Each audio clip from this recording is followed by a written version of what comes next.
Bienvenue sur Africa 24 dans cette nouvelle édition du 12-15. Au sommaire de l'actualité, visite de travail du président ivoirien Alassane Ouattara en France. Ce mardi 16 juin, il s'est entretenu avec son homologue français François Hollande. Retour sur cette rencontre dans ce journal. Ouverture à Paris, capitale française, ce mercredi 17 juin de Planète PME. Un rendez-vous qui aborde les questions liées au quotidien et au développement des petites et moyennes entreprises, ainsi qu'à la création d'emplois. Le continent africain est en quête du numérique. La date butoir arrêtée par l'Union des radiocommunications est arrivée à expiration ce 17 juin. Nous ferons l'état des lieux du continent. Mais avant de développer ces titres, N'Djamena, capitale tchadienne, sous le choc après le double attentat de ce lundi qui a coûté la vie à pas moins de 27 personnes. Boko Haram, qui n'a pas revendiqué l'attaque, est déjà soupçonné par les autorités du pays, mais l'enquête suit son cours.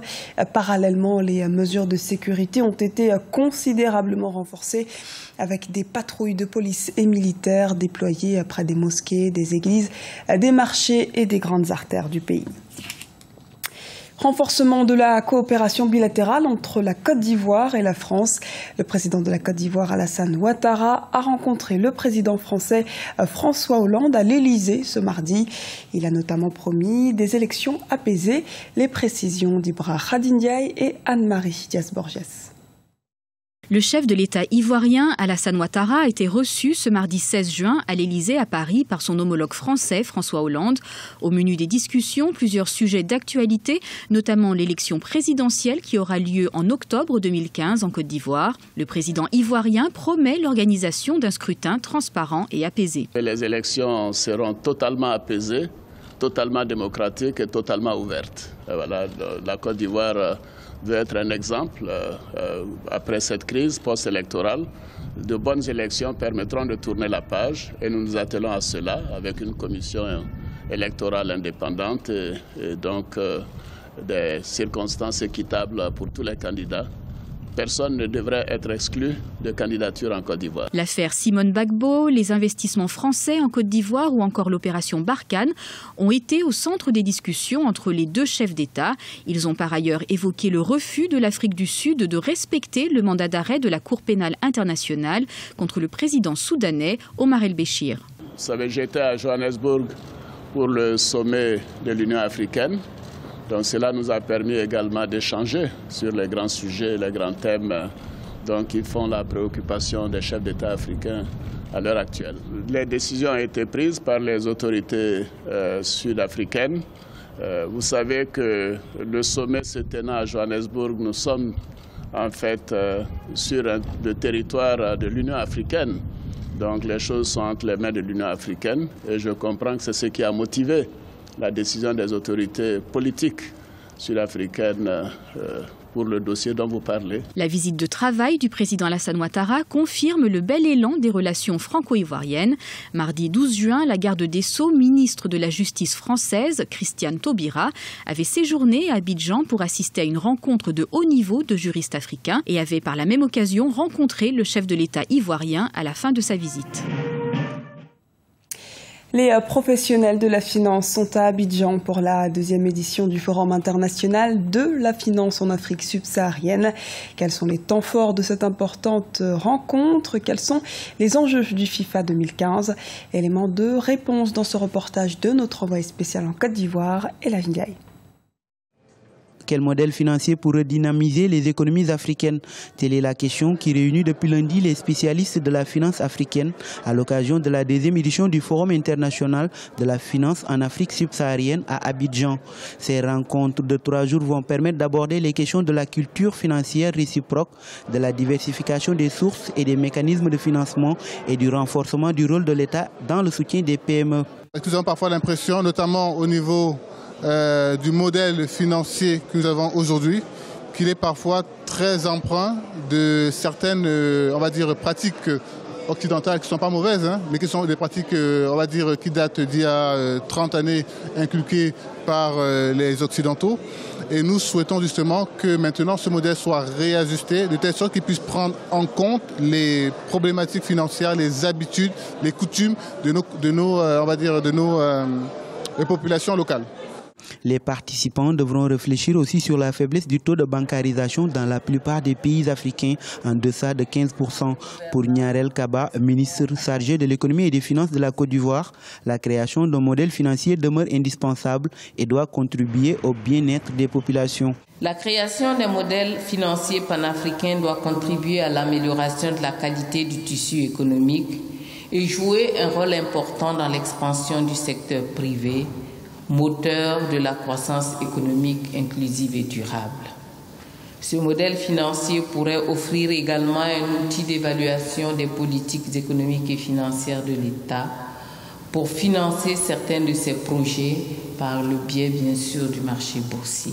En outre, ce forum vise à promouvoir des modes de financement alternatifs au modèle bancaire classique et la promotion d'un système de notation financière qui prenne en compte les réalités socio-économiques africaines. Autre rendez-vous économique avec Planète PME 2015. Le salon a ouvert ses portes ce mercredi à Paris. 2 jours sont consacrés aux petites et moyennes entreprises pour permettre aux dirigeants de ces PME d'innover, de transformer, mais aussi de réussir, comme nous l'explique Ibrahim Ndiaye. C'est un rendez-vous économique incontournable organisé par la CGPME, la Confédération générale des petites et moyennes entreprises. Planète PME réunit les 17 et 18 juin des entrepreneurs et acteurs de la finance dans la capitale française, Paris. Au menu de ces 2 jours, des échanges sur les questions liées au quotidien et au développement des petites et moyennes entreprises, tous secteurs confondus, ainsi qu'à la création d'emplois. C'est dire que les attentes du salon Planète PME sont nombreuses. C'est un salon qui regroupe tous les acteurs de l'économie des PME, avec une très forte dimension internationale. Et le besoin auquel ça répond, c'est de donner aux entrepreneurs tous les moyens de sécuriser et de développer leur entreprise. Ça apporte des moyens de financement, des moyens de développement commercial, des moyens d'international, des moyens d'innovation, des moyens de formation. Donc toutes les dimensions qui permettent à l'entrepreneur de développer son entreprise, on la trouve à Planète PME et ça permet donc de faire de nouveaux contacts, de nouveaux produits, de nouveaux développements dans son entreprise. La particularité, c'est que ici, on accueille et on montre des gens qui sont enthousiastes, qui innovent, qui prennent des risques, qui osent et qui transforment leur entreprise et qui réussissent. On n'est pas dans le pessimisme, on est dans l'optimisme, dans l'enthousiasme d'un développement d'entreprise qui permet derrière de créer des emplois et de développer une société harmonieuse. Les entrepreneurs sont souvent confrontés à la question du financement dans le lancement de leurs activités. Pour le président fondateur de Black Lion Holding, ce rendez-vous annuel offre de nombreuses opportunités. Il faut savoir que ce sont les PME qui sont les plus grands créateurs d'emplois et qui sont les plus grands innovateurs. Il y a un réseau qui s'active et il y a beaucoup de networking qui se passe. Il y a des bailleurs de fonds ou des sociétés d'investissement, des fonds, des investisseurs privés qui se rendent dans ce genre d'événements pour pouvoir dénicher des opportunités intéressantes. Donc oui, il est clair que c'est une plateforme très utile pour lever des fonds. 12 ans après sa création, Planète PME reste un événement d'envergure dans le paysage économique, une opportunité unique pour les entrepreneurs de trouver des informations pratiques et des conseils experts de l'entreprise. L'Afrique passe peu à peu au numérique. Le défi devrait être relevé d'ici à 2017 sur l'ensemble du continent africain. Plusieurs pays ont déjà réussi le passage malgré son coût non négligeable. Mais de nombreux autres pays sont encore à la traîne, comme nous l'explique Birama Saounera. Le passage de la diffusion analogique au numérique, c'est ce mercredi 17 juin 2015. Date butoir fixée par l'Union internationale des télécommunications. Au Sénégal, l'objectif est atteint. Cependant, des mesures sont prises par les autorités pour accompagner cette transition vers le numérique. Environ 800 000 décodeurs seront mis à la disposition des Sénégalais pour la première phase de cette opération. Dès ce soir, nous allons lancer le simulcast, c'est-à-dire la diffusion simultanée du numérique et de l'analogique. Nous allons poursuivre justement cette diffusion numérique et cette diffusion analogique jusqu'au moment où la totalité des populations auront accès au signal et au décodeur. Nous sommes obligés d'accompagner les populations, c'est-à-dire de faire cohabiter l'analogique et le numérique toute la durée nécessaire requise. Le jour où on sera assuré que la totalité des foyers sénégalais disposent de leur décodeur, en ce moment seulement on fermera la l'analogique pour basculer définitivement vers le numérique. Si le Sénégal s'organise et est bien en avance dans cette révolution technologique, d'autres pays par contre sont encore au tout début du processus. Des pays comme le Mali par exemple ont opté pour une solution satellitaire avec des décodeurs hybrides TNT et satellites.